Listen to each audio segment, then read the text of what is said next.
Good evening. Hearing loss affects people of all ages, but whether genetical hearing loss or acquired hearing loss, there are medical interventions through treatment and rehabilitation that can help people living with hearing loss to live a normal life. On Health Check tonight, the conversation is on hearing loss and rehabilitation. We have an audiologist live in studio to help us on our hearing health. Audiologist is an expert in the prevention, diagnosis, treatment, and rehabilitation of hearing loss. They also work to improve the people with hearing issues. Now, in studio today, we are privileged to have Richard Mwangi, a consultant audiologist, ready to answer all your questions on hearing loss. Start sending us your questions and comments. Our SMS line is 22232. That is 22232. And our WhatsApp line is 0708 222 Remember, we are live on YouTube and Facebook at Hope TV Kenya. Thank you so much for tuning in to the Health Check episode tonight. Good evening. My name is Grace Mutiso. Hope you had a good one. Allow us to get straight into our tonight's discussion. And I want to introduce our guest. Good evening, sir. Good evening to you. How are you? I'm fine, and you? Very well. You had a good day? Yes. Good. Good.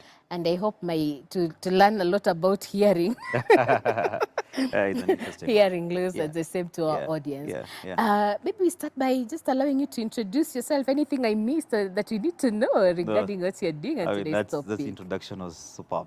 Most welcome. My name is Richard Mwangi. I'm a consultant audiologist working with an organization called Doctors of Hearing. Our main job is just the description you're given there.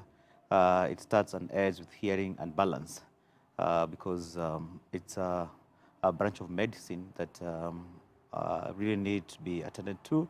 And of course, there's a very huge population that is need this kind of service. So I'm glad to be here tonight as we educate our Kenyan citizen more about it and the globe at large. Yeah. And on 3rd of March, is the day we commemorate all I almost said all manenos about hearing. Do you have anything to tell us as we plan? Actually, it's 2 days away. Yeah, 3rd of March, every year, we always have World Hearing Day. This is a day that would want to talk much about the hearing impairment, how to take care of your hearing, rehabilitation, and all matters hearing healthcare. So, we are very excited, with our colleagues in hearing healthcare, that each and every one of us has dedicated that day to do something extraordinary from the norm, to reach out to our community countrywide. Like for us, will be somewhere in Nyandarua, some place called Engineer County Hospital, trying to talk to people about the hearing impairment, screening people, and just educating more about how they can take care of your hearing and how they can take care of your ears. Yes. Yeah. Thank you, Mr. Richard. And when you talk about hearing loss, before we get to the introduction and all that, most people would think this is a condition affecting the old, the elderly as you are aging, our mothers and grandfathers. Yep. Is that so? No, just like any other ailment we talk, or any other disease, we talk about myth and facts. That's a myth. Because hearing impairment can come at any age. In fact, even hearing impairment can be congenital. Basically means that you can be born with a problem. So it is a problem, rather. It's an impairment that can come at any time of the age, be it young, be it old, be it young. But now we also separate it between acquired and also congenital, because you can born hearing very well, but later on in life you acquire the hearing issue. Okay. So it's a problem that can affect anyone at any age. Okay. Yeah. Thank you. And if you're joining us right now, you are on Hope TV Look and Live. This is Health Check. My name is Grace Mutiso and I'm hosting Richard Mwangi, a consultant audiologist. Do you have any question regarding our today's topic about hearing loss and rehabilitation? Send them to us. Our SMS line is 222 2232. That is 22232. Our WhatsApp line is 0708 222 323. That is 0708 222 323. And of course, at Hope TV Kenya on Facebook and YouTube. Drop there any question you have, any comments. And of course, Mr. Richard will be glad to answer you before we wrap up the program. So let's get now deep into the discussion. So what would you consider as hearing loss? No, hearing loss. When we want to define hearing loss, is anything below what you expect. Like what you normally do, we test the hearing loss. Frequency, again, is the decibels. Decibels is the loudness of sound. So we normally say, in the graph that has been there for checking the normal hearing, is that if somebody is hearing from what you call -10 to about 20-25 decibels, remember I said decibels is the loudness of the sound, that is good hearing. Anything below that, we start describing it, whether it's mild, whether it's moderate, whether it's moderately severe or profound. And that from that time, we can be able to give a diagnosis whether somebody has got moderately severe hearing loss or profound hearing loss that is above 90 dBs. Again, the dBs is the loudness of the sound. Yes. So it depends on where the graph lies when we do the test. And this test we're talking about, we call it pure tone audiometry. It's where, especially for adults, it's where we present some sounds through, a headphone. Yes. And advise or take through the patient that they're going to hear a very faint sound that will be repeated every other time. And every time they hear the sound, they press some place. So the machine records a graph that gives us the description of how the hearing impairment is, whether somebody's got a normal hearing or he's got a hearing impairment. So it is those levels, whether mild, moderately severe, that we get to understand the severity of the hearing loss. Okay. Yeah. So you've said the way to check it, give you headphones, then you hear, Yes. depending on the voice you hear, Yes, you press. yes, yes. So how is it done in children who are born? Now, that's a very good question, because you remember I said the hearing impairment can be congenital. Somebody can be born with hearing impairment. So there's different tests to do that. Nowadays, we screen a child of 1 day old, okay? So even the mother is discharged from the hospital, a baby can be screened for hearing impairment. Just the way they ask what the color was the baby, did the baby cry, how many kilos was the baby weighing, all those questions. Now, hearing screening is part of it, in some of the hospitals now, because we want to give a clean bill of health when this mother is discharged with the baby, yes, that the hearing is okay. I've seen also, the eyes people have also come in also to confirm that the child's eyes are okay. Now, how it's done, it is a program that is called 136. The common one is called 136. Yes. So you normally say that the child will be screened of hearing within 1 month. And if the child fails, because for some reason the child might fail the test, maybe the room was noisy, maybe the child was crying, maybe some fluid in the ear. Remember, this child was just been born. Yes. If the child fails the test, let it be repeated within 3 months. So most of the children at this stage will pass the test. But then there's some that may fail because, remember, of the congenital issue. Yes. So the test is repeated at 6 months, and if the test is still a refer, diagnostic test is done, and then the rehabilitation starts there. So why are we doing that?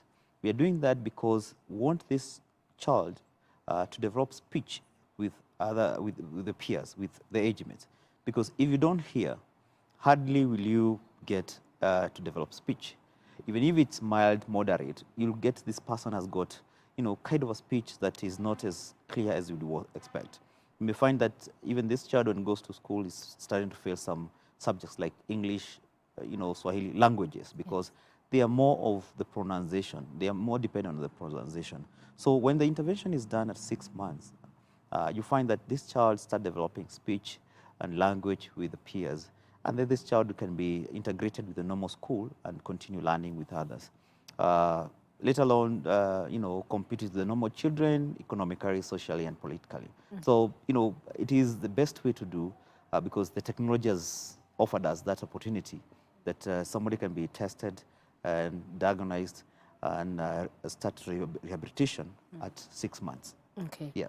You know, before we move on and we ask that there are different types of hearing loss, I know a parent will be asking, especially first-time moms, eh? Yeah. Yeah. You know, first-time Yeah. moms or first-time Yeah. parents, Yeah. there is that fear. You could be wondering, higher, is it something that I needed to have asked at the hospital, or is the hospital just supposed to do it automatically so that as they give the reports, as they're discharging you as a first-time parent, you know, yes, your child hearing is okay.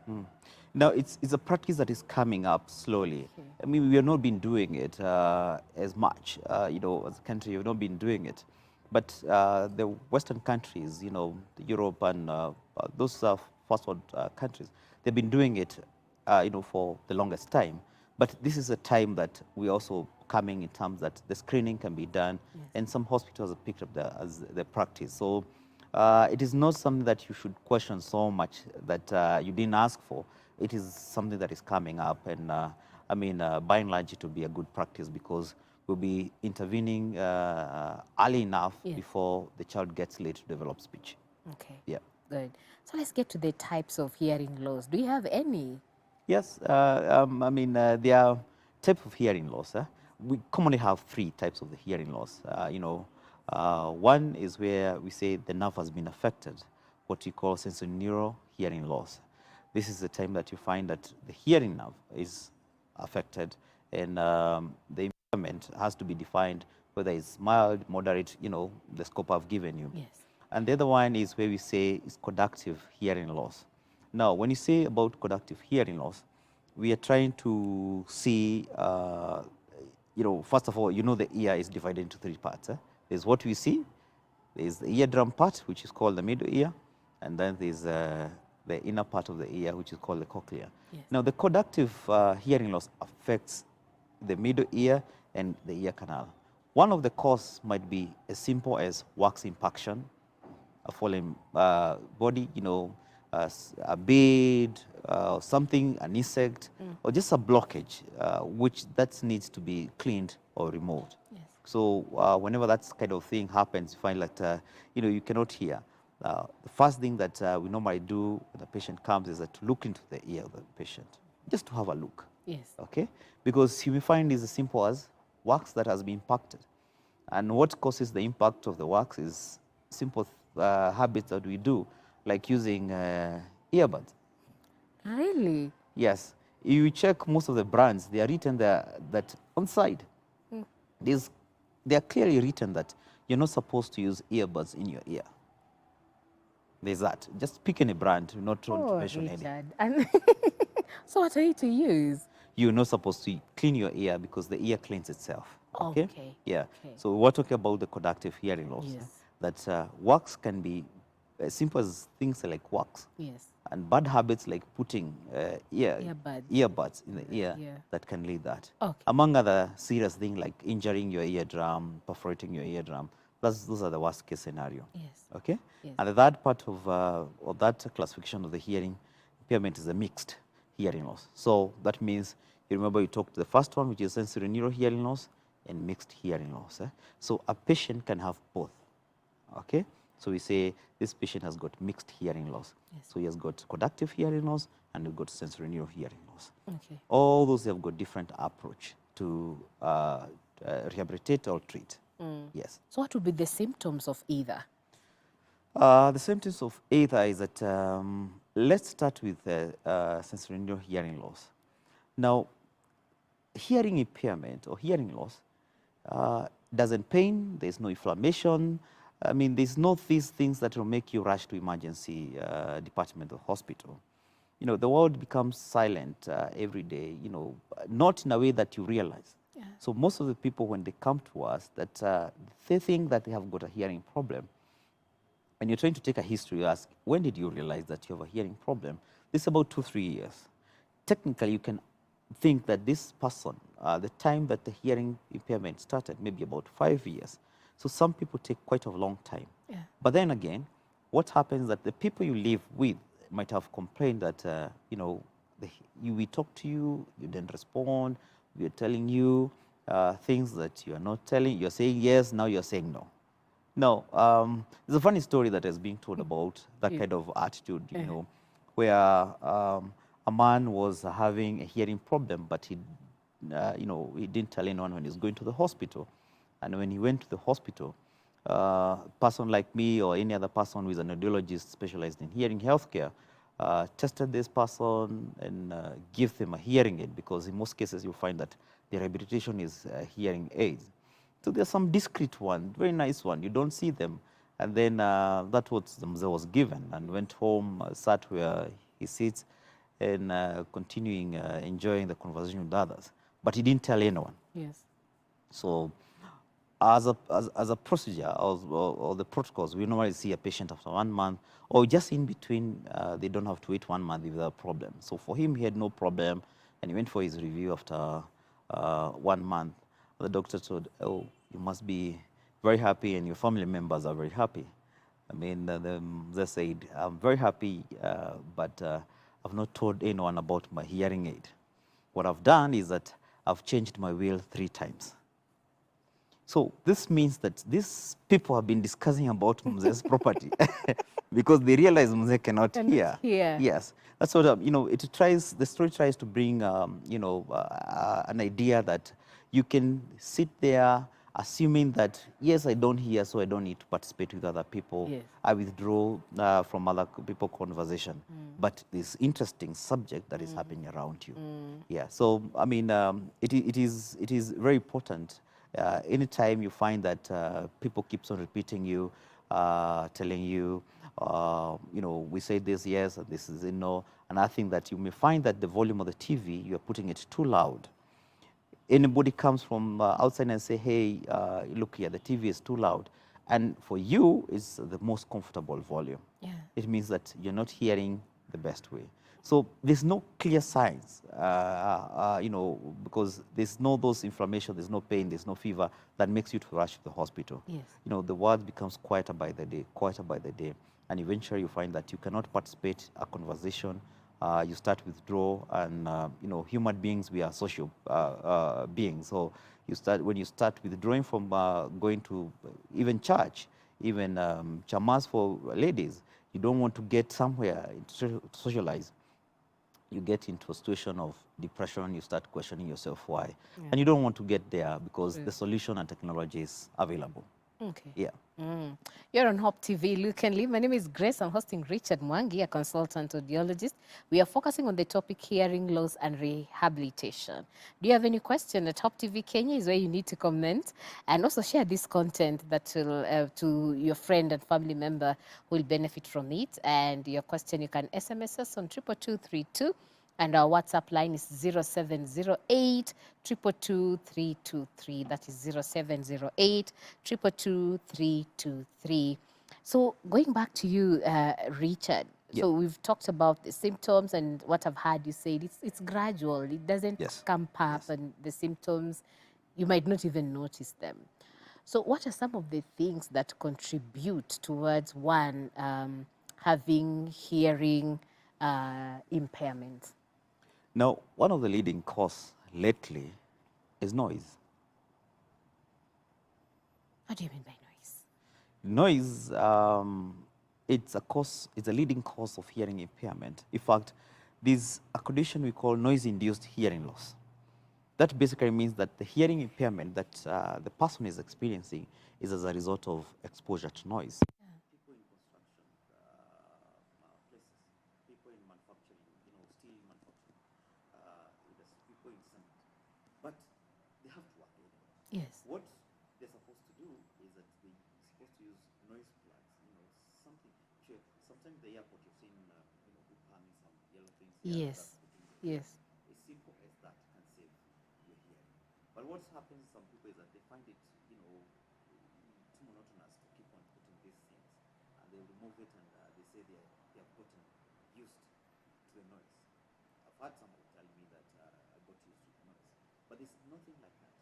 When it's too much noise, when the noise becomes above what we call about 85, 90 decibels, that's too loud, and you're not supposed to be listening anything like that. Pause there, Daktari. If the noise is above 10 decibels, that's what you've said? No, about 85 to 90, we need to pause. Hey, 85 to 90. Remember that. Let's have this quick break. When we come back, we pick it up from there. Please find out how much level is your noise. Maybe they might not be able to check. Let's keep it right here at Top TV Look and Live. Let's have this quick break. We'll be right back.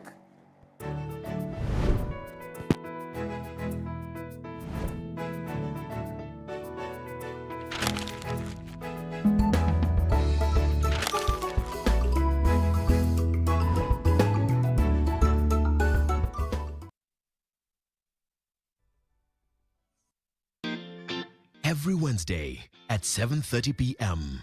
Spotlight. Do you feel that they are in a place where they can effect a Barack Obama moment? When you hear the word of God and you hear Jesus is speaking.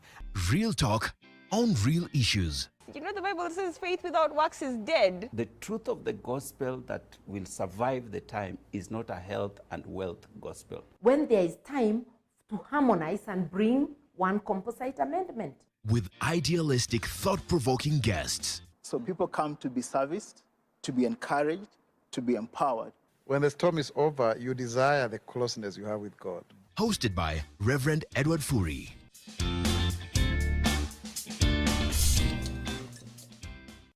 Hope TV is now available on GoTV Channel 103, Zuku Channel 873, Signet Channel 817, and StarTimes Channel 026. Enjoy our uplifting content and family-friendly programming anytime. Hope TV, you look and live.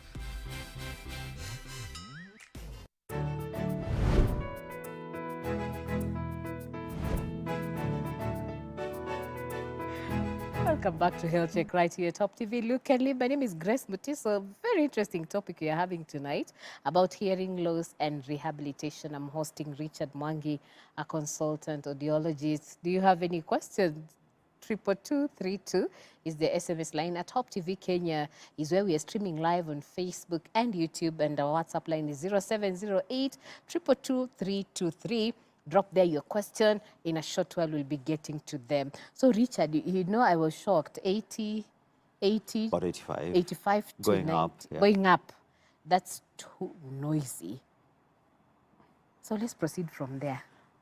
Yes. Now, when you talk about noise, and when you talk about noise-induced hearing impairment, it will be as simple as even what people are using nowadays, the wearables, you know, the earpieces, not mentioning any brand, Yeah. and also the stereo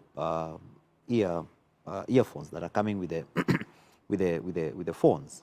And in fact, there's some phones that tells you that at this volume, that sound is not good for you. So it doesn't mean people in construction, people in cement, people in steel manufacturing, or airport people, you know, who are working on the ground. It means everybody who is exposing to even matatus. Yes. Yeah. You've seen our good governor Sakaja fighting noise here, and I mean that was a very good way, because he's not saying that. What he's saying is that minimize it, so that at least even the people who are enjoying whatever they're enjoying, they can be able to converse by themselves. Now, the good thing, you might not be able to measure the noise where you are, but the practical way I normally say is that if you cannot have a conversation with a person at an arm length with you at normal volume, I mean, that's too much noise. Because what happens is that it forces you to speak loudly. Yes. And those people, maybe the matatu in social gathering, you know, social places, they expose themselves to the, you know, the speakers. And then there's something we call a temporary threshold shift. That means their hearing is not as good as they went in, because the noise that they exposed themselves was too much. Yes. Some of it recover, but some people may find that it becomes permanent. That's the kind of the noise, that's a kind of a preventive way that you are saying you can prevent hearing impairment, because you can try to avoid noise. Yes. Yeah, and as I said, it's one of the leading cause of hearing impairment. Noise is one of the cause of reading of the hearing impairment nowadays, because there's so much of it. The noise pollution is too much, depending on where it's coming from. Ourselves, we are exposing ourselves to the earphones and listening to our favorite channel every morning, every evening when you're traveling. Matatus are too noisy, social gatherings are too noisy, things like that. That can be prevented. And that was a good idea that, a good Governor Sakaja was coming up with, because we have to protect the hearing, because noise-induced hearing impairment is not reversible. Once it happens, it is permanent. Wow. And you can see it covers all spectrum of age. Yes. So be it young, be it old, whoever it is, it can, exposed to the noise, can get this type of the hearing impairment. Yeah. I'm just wondering, people like DJs, and they love the house with boom, boom, shaking.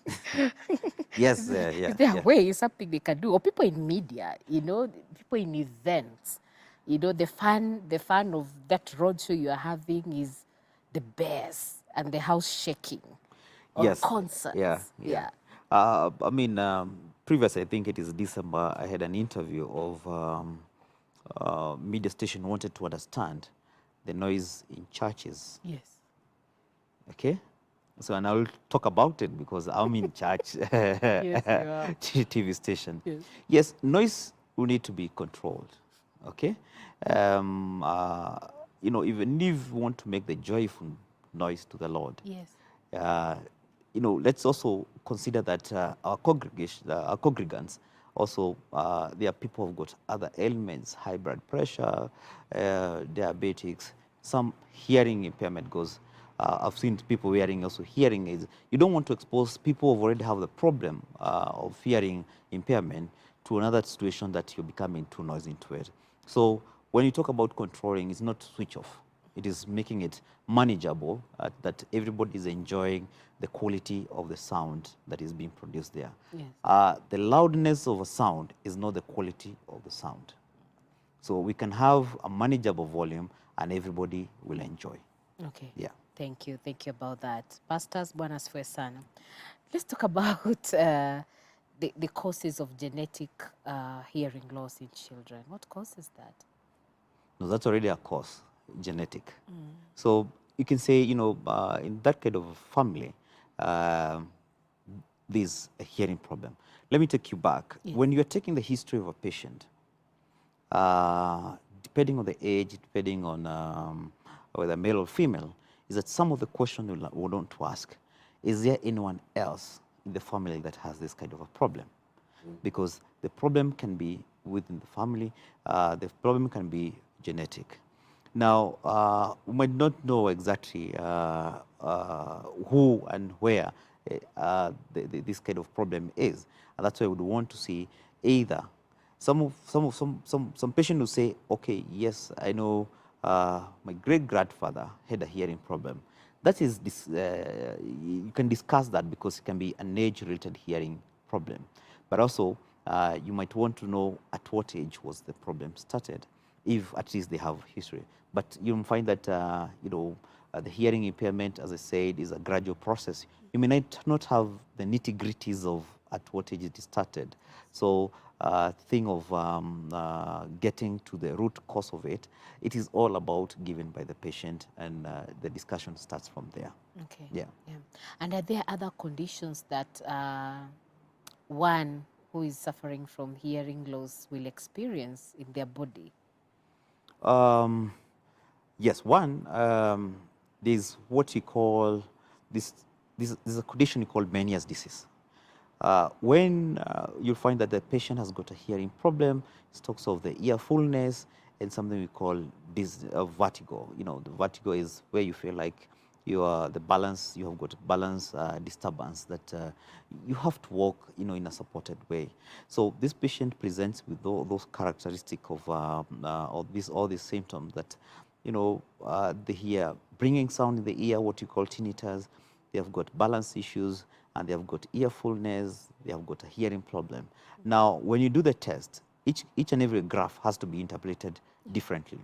So, because the type of the hearing loss It's defined by the frequency affected and how low the decibels are. So, as a clinician, we normally have to look at the frequency affected, the decibels that are lost, whether the problem is affecting more of a low frequency, high frequency. It's quite of a technical know-how that you have to get trained on to understand the situation.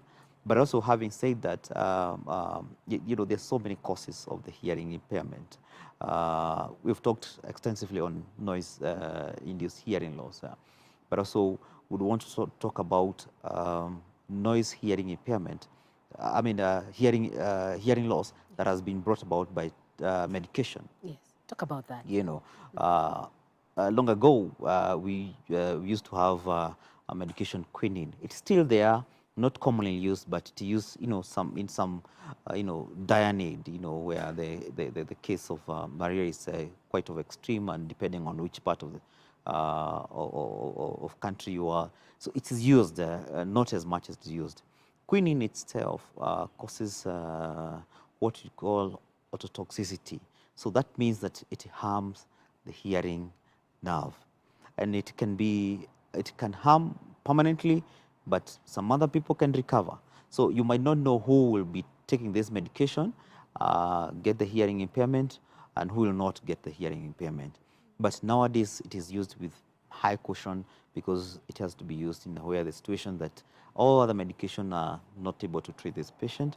And as you know, the case of malaria can be a bit fatal, so it's better deal with other consequences, but save life of a patient. Okay. Yeah. So also age-related hearing impairment,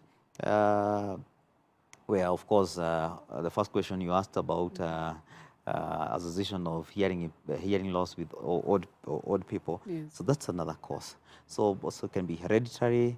We talked about congenital. So we would want to take a history of a patient so that we can know where the patient is coming from.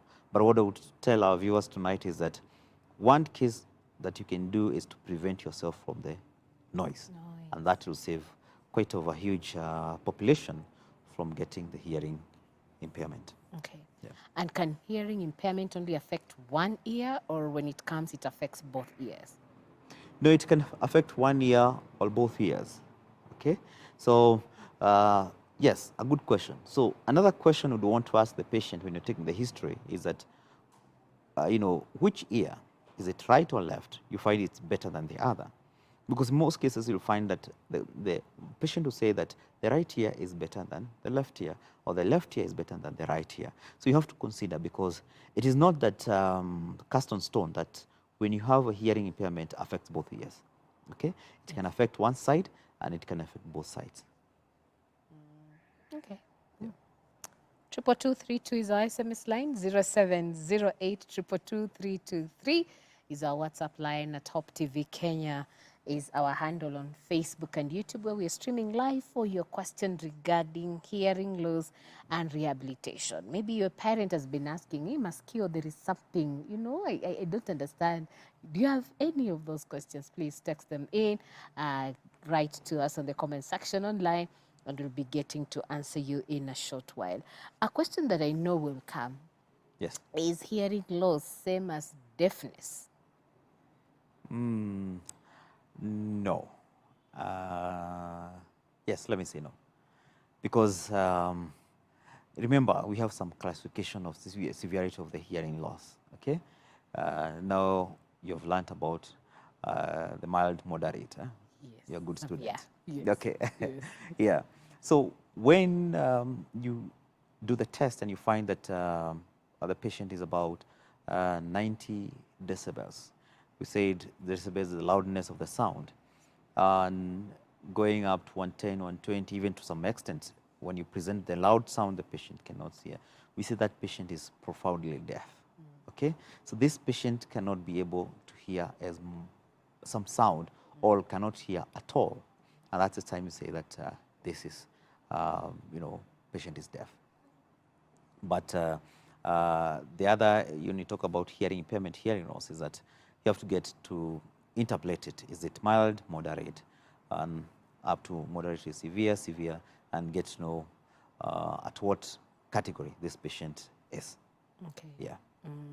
So a patient walks in. I'd love you to take us through the diagnosis process. So I've walked in and say, hey, Mr. Richard, yes, this ear, it's sort of, I'm not hearing anything. So what's the diagnosis process until you're able to say, Grace, this is the issue you have and this is the rehabilitation process you're going to have, or this is the medication you're going to have? So when you come, you get to the visitors reception area and fill an intake form. The intake form just tells us what brings you here today, what's your complaint, some of the things that do you hear some ringing sound, and you should ask me about the ringing sound. Is there any problem with your, do you have any pain in your ear?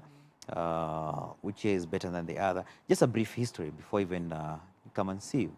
Because once you fill that form, it gives a brief of what come. You cannot put the history of hearing impairment, especially when it's about 5 years, in one single page. So that gives, in a nutshell, why you are here. You'll ask, some of the question is that, can you hear, people complaining in the house when they are using the TV by yourself and they say the volume is too high? You're repeating quite often, people to talk to you. And are you telling people to come in front of you to talk to you at that time? Because that is very important. Then when you come in, we'll tell us now the whole history. And then you find that the patient is telling you about 5-10 years history and how it is started, how he has seen a doctor, how he has been cleaned his ears, the problem is not solved, all those things. And then once you're satisfied with what the patient has talked about, or the information the patient has given you, is that you just take either videoscope. Videoscope is where you look at the ear and you project it on the screen, and you just let the patient see the ear, his or her ear, how it looks like. If there's wax, the patient will see wax. If you can see the eardrum clearly, you explain the patient what they are seeing, whether it looks good or or there's another question about it, whether it's abnormal, by what you're seeing, or just have an otoscope, the handheld one. You just look in the ear. If there's wax, you see it, and all you need is just to clean the wax. If it's too much, if it's too impacted that in any situation you try to clean it, you find that the patient might experience pain because it's not supposed to. It is a painless procedure. You just give some medication to make the wax a bit more liquid. So if there's nothing of that case, we do the measurement. We start testing the eardrum function. Of course, we know that the eardrum vibrates. Like now when you're talking, when you listen to me, the eardrum vibrates. We want to see whether it is doing as per the work that it's supposed to be doing, because you want to rule out again whether there's any conductive hearing loss. All this, we are going into the ear, trying to assess each and every part. So if you're satisfied with all that, we'll want now to do the test I was explaining to you, the headphones, explain to the patient. So this, the patient has to understand, okay? So if the patient doesn't understand what you're saying, if it's a language problem, you get somebody who can explain to the patient exactly what you're looking for. Because if you don't do that, you'll end up, patient doing their own thing and you're doing the thing, and it will not end up, getting a very good diagnosis. So when you do that, you draw the graph of the patient and get the results and discuss the patient and way forward. If the case of hearing problem that is, of sensory neural hearing loss, we talk about the hearing aids from that point. That's the rehabilitative way. Because we want this patient, we try to do what we call a hearing aid evaluation. This is a basic assessment using a hearing aid. So after doing all those tests, you'd want to place a hearing aid, from the shelf, not even done anything. And, with a very minimal volume of it, ask the patient, how is the improvement?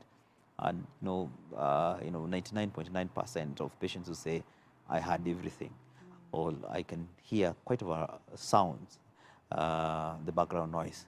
And of course, you and I seated here, we can hear some buses going outside there.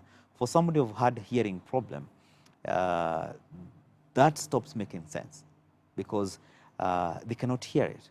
In fact, even the way we wake up in the morning and hear birds singing, even somebody with a hearing impairment, the bird singing aspect in the morning lost meaning long time ago. So when you do the hearing aid evaluation, you find the patient saying, I can hear everything, and you'll see, them turning around to see where is direction, where is the sound direction coming from. So at that time, we'd want to discuss now the options that are available for that kind of hearing impairment. What are the implications, for the prevalence, and, give them to choose what they want, because the different person, people will want different solutions for their problem. But you can get a hearing impairment that cannot fit into what the patient would choose. Yes. Because the hearing is also have got different amplification, so to say. They have got different programming, the maximum output you can give for the patient. So you'll also need patients to know it's a conversation that you want to have a patient and tell them, this is not good for you, this will be good for you, and this is also good for you. So, it's that we start the journey of rehabilitating of the hearing impairment. Okay. Yeah. So at that one visit, is it the time you'll determine this patient needs a hearing aid, or that's sort of like the last resort? That's the last thing you will do, because you have done all this. Yeah. You have checked there's no wax. You have checked there's no ear infection. If there's an ear infection, we just send them to the ENT first of all to manage that problem first, even before proceeding to anything. You have checked there's none of those issues that need cleaning or treatment via medication. And the last resort you're finding is that the patient will need a hearing aid to enable this patient hear well. So it is that, consultation period time that you have this discussion with. Because when you finish doing the test, the listening test and pressing, the results automatically come out. You print them out, and you have them on the table and discussing the patient. Yes. So at one sitting, you can take through the patient the results, what's the solution available for them. Some patients do want to go and think about it, talk to the members of the family and say, yes, I was telling you guys about hearing impairment. Or the relative say, we told you 2 years ago that it's a hearing problem, but you're in denial. Because that's another thing that is making people get delay for the services. They're in a denial. They don't want to accept that they have a hearing problem, so they are not looking for solution. And as much as they take long for looking for the solution, the more the hearing impairment is becoming worse. Yeah. Is that does the same process apply for children? Yes. Children now, or what we normally do is that if you find that they have got a hearing problem, via diagnostic test, would want to study. For the test, for the children test, it's some waves. We call the test brain stem evoked response, Yes. audiometry. So it's some waves that we do. We present some sounds, and the sound is received and recorded. So we want to study each and every wave. So you find that same aspect but different approach. Okay. Because we're also looking at the decibels also, okay, but different way. So we want to see, was there any response at 70 dBs? Was there any response at 40 dBs? Was there any response at 30 or 25 dBs? So we'd want to study that, okay? But now, because these tests for the children, they are done when they are asleep. Yes. We recommend for it to be done when this child is asleep. Because one is that we have to clean over here, we have to clean here, and some cables. Children will not want all these things happening to them. Yeah. And you're doing more or less in natural sleep. So it is nothing that the parents should be, afraid of seeking, because it's natural sleep. So there's no sedation or things like that. Okay. So once it's done, because maybe the child might be a bit tired by the time they're waking up, the child would want to discharge the child, or the mother or the father who came with the child, and have another appointment so that we can sit down. We don't want just to break the news, oh, this is how it is. We just want them to go, take a rest with the child, and maybe the following day they come and we sit down with them and take them through the expected, this is the thing, but this is what it can do, because it can help the child to develop speech and get integrated with the normal school with others. Okay. Yeah. Thank you, Mr. Richard. Allow us now to get to your questions and comments on 22232 and 0708 222 323. That's our WhatsApp line and our SMS line, respectively, and at Top TV Kenya. Let's begin with this viewer who writes in and says, I'm Beth. The question is, why do I hear some sounds like a big, like of big trucks moving down hills? And she says BP is okay. Now, what she's describing there is called tinnitus. Now, tinnitus is where a person will hear the way she has described it so well. Other people say that I can hear cricket. Other people say it's a notion-like sound. Other people say, you know, I think it's raining outside. Okay, you know, that's the sound that they hear. Different people will give it different description because it varies also. Yes. Okay, she's also said the BP is good because one of the causes that might be there is that we want to see the family physician to know how is your BP. Is it okay? Because high blood pressure also causes this tinnitus. Now, sometimes the cause of tinnitus is idiopathic, the way we say that it's not known, okay? But also lifestyle also, you know, those people have got high intake of coffee, those people have got high intake of sodium chloride, that is the salt we take. People working in a noisy area again, they can present this kind of sound. Yes. So now for Beth, who was asked that question, is that normally what we recommend, because there's so many things, you know, the hormonal change in women at some age causes also this type of the hearing, I mean, the ringing sound, the tinnitus. So what we recommend is them to come for a consultation and get through this process, because even mild hearing loss, which is not, which may be difficult for somebody to know that they have got a hearing problem, for somebody, you know, with a very mild hearing loss, is about 25 to about 30 dBs, can also cause the hearing, the tinnitus, the hearing of this ringing sound, the hearing of this track in the head, the hearing of cricket, brain, all those kind of things. Yes. So it's always good also to check. Also, something as simple as wax can also cause this tinnitus, this hearing of kind of a sounds in your ear. So it's always good somebody to look into their ears. If this wax is cleaned, it is instant that some patients will say that noise is stopped. Okay. Because I mean that's so mechanical, because you just need to remove, clean the wax.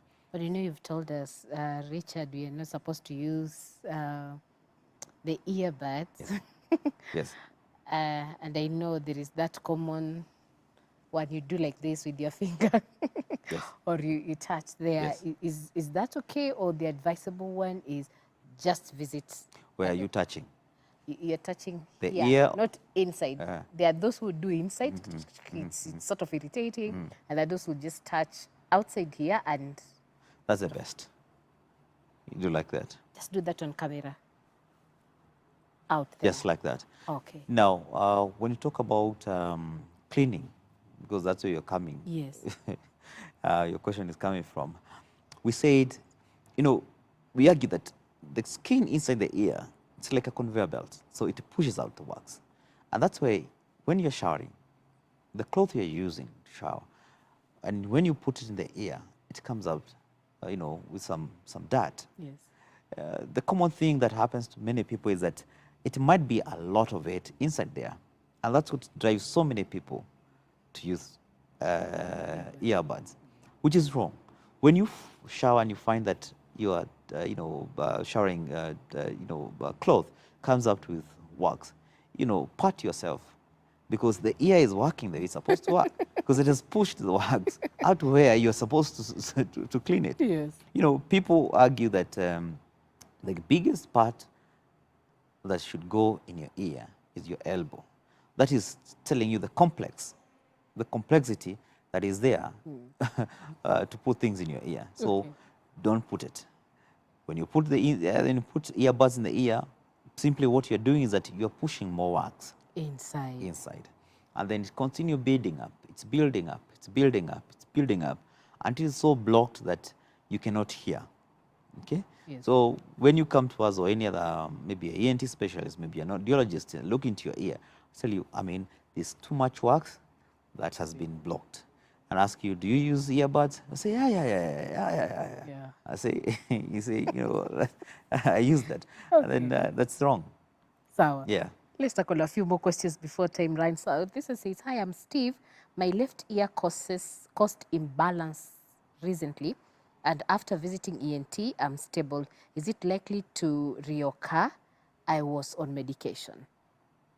Yeah, that's a good question, because when you talk about balance, so he had left-sided balance issues.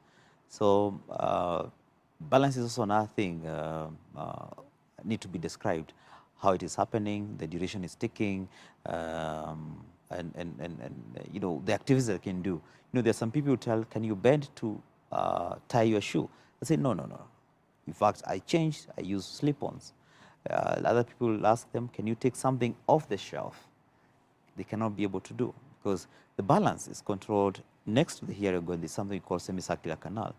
And when it has the issues, you find always patients having different time it is happening. You say it happens for 2 seconds, it happens for 2 minutes, happens for the whole day. Now, what he's talking about, you might not know whether it recurs, because some of these cases comes back, and when they come back, the good thing is they cannot kill you. Yes. Okay, so when they come back, is that just visit the ENT.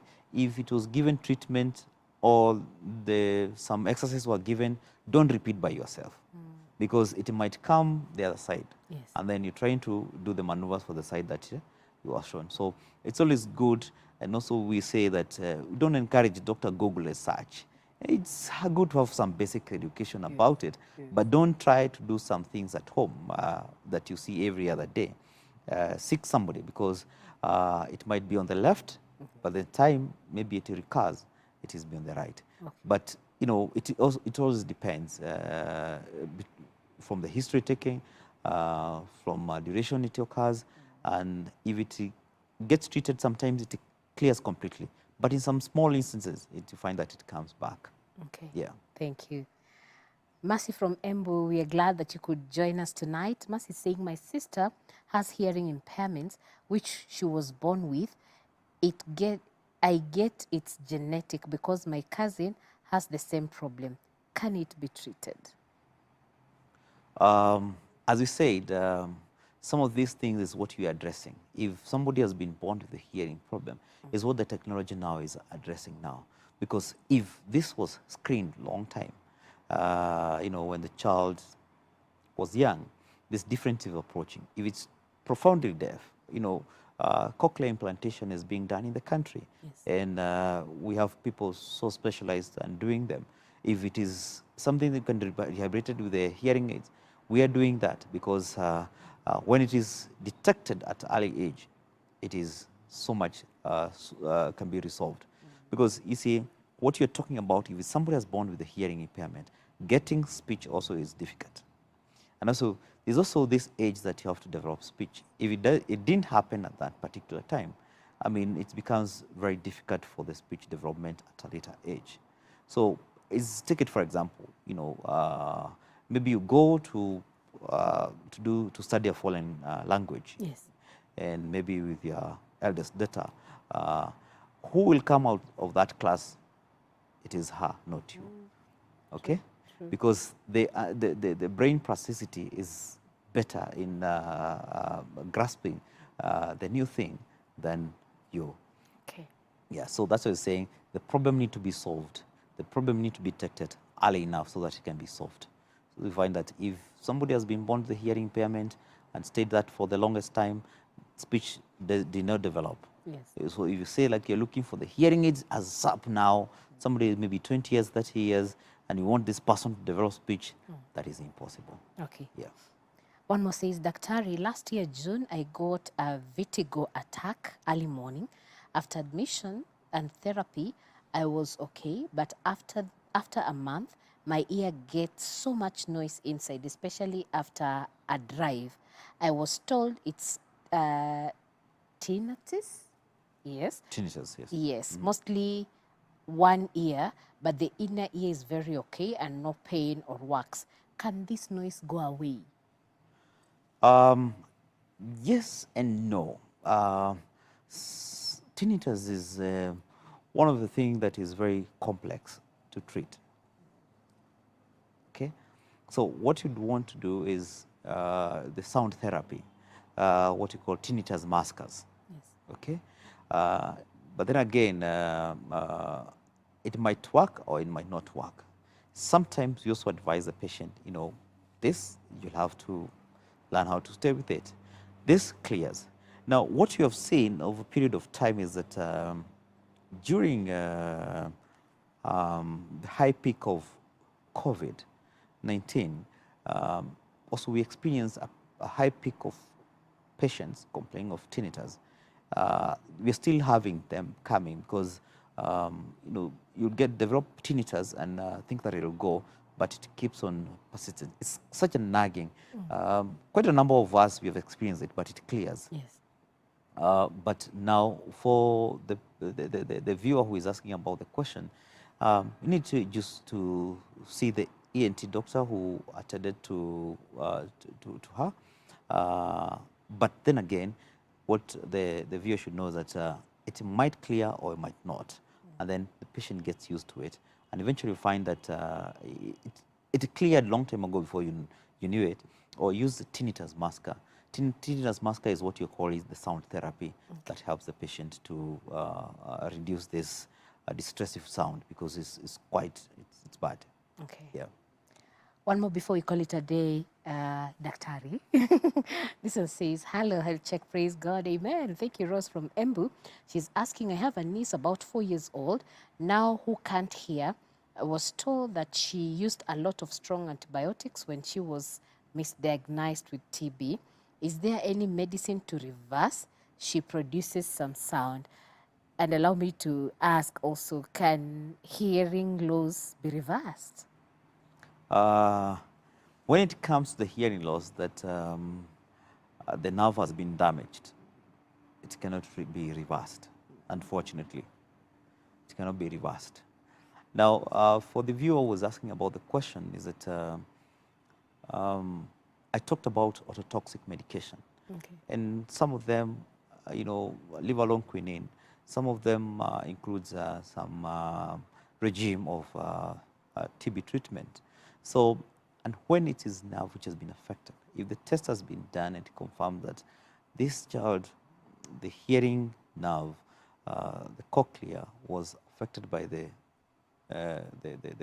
medication, what you need to do is, first of all, if I didn't get the age. No, they didn't tell us. They didn't tell us the age. Yeah. If the age. 4 years. Yeah, 4 years. Yes. No, 4 years. They're not too late to look for solution. Okay. Because they need to have the child tested, see how much impairment is there, see how much the hearing loss is there, and either intervention of the hearing aids or the cochlear implantation can be done. Okay. So at 4 years, something can still be done, but they need to act as up so that it can see what is available solutions for this child. Okay. Yeah. As we say our goodbye, so how many times should we come for checkup for our ears? Which doctor do we go and see? As you also give us your parting shots. Now, how many times do you want to come for hearing? It's good to have a hearing test once in a lifetime, so that you know this is benchmark. Yes. So let's see, for example, we normally see people who are looking for, or the companies that are taking pre-employment examination, they'll do the hearing screening for the new staff that are coming in. Why they're doing that is to know that this is how the hearing was for this person when you employed him. Yes. In any case that maybe he's working in a noisy place, we should take care of this. It's the responsibility of the employer to know that health and safety of this person is taken in. So you find them having this test done each and every year. Okay, but in general, public say it's good to have a hearing test so that you can know this is good for me, the hearing is okay, or I have got a few frequencies I'm not hearing very well, and I've been told what I need to know, rather than just keeping quiet to wait until it is too late. Okay. Yes. So you go to an ENT or you come to an audiologist? Audiologists are the people who do the testing. Okay. Yeah. ENT is the person who refers us to an audiologist. ENT, they can refer, or also we can refer. Ah, So it's a win-win situation because the patient has to be managed as a team.